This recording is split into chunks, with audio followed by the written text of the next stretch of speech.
दोस्तों, कुछ लोग भगवान श्री राम जी के ऊपर लांछन लगा रहे हैं। यही सवाल रामायण में श्री राम को लेकर उठता है, क्या राम ने भी मांस खाया? सच बात यह है दोस्तों कि वेदों और वाल्मीकि रामायण में भी मीट खाने के उदाहरण मिलते हैं और कुछ लोग इसके विरोध में खड़े हैं। आप सीता माता के पर्सनैलिटी से सोच भी सकते हैं कभी कि वो गंगा माता को मांस ऑफर करेंगे। क्या भगवान श्री राम सच में मांस खाते थे? आखिर इसके पीछे सच क्या है, चलिए इस 1 मिनट के वीडियो में समझते हैं। हम सब ने बचपन से सुना है कि प्रभु श्री राम एक आदर्श और सात्विक राजा थे, लेकिन कुछ लोग कहते हैं कि उन्होंने मांस भी खाया था। तो आखिर इसके पीछे का सच क्या है? इस सवाल का जवाब हमें मिलेगा सबसे प्राचीन ग्रंथ वाल्मीकि रामायण में। जब श्री राम और लक्ष्मण जंगल में थे तब उन्होंने शिकार किया। इसका वर्णन वाल्मीकि रामायण के आरण्य कांड में मिलता है। उस समय मृगया यानी कि शिकार करना क्षत्रिय धर्म का हिस्सा था और जंगल में जो उपलब्ध होता था वही भोजन बनता था। लेकिन क्या वो सच में मांस खाते थे? क्या ग्रंथों में मांस खाने का सीधा जिक्र है? कुछ श्लोक में लिखा है मांसानि च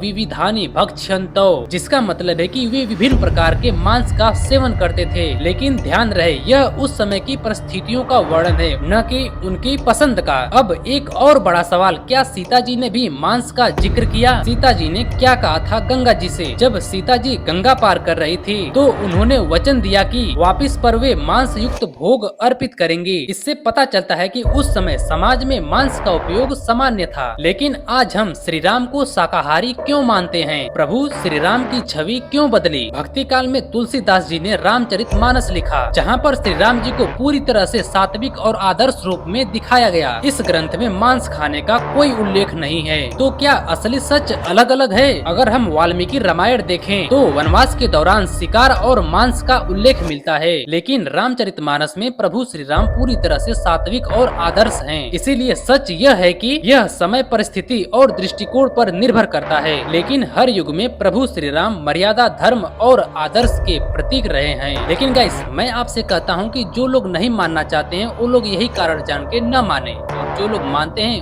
उनके लिए जय श्री राम।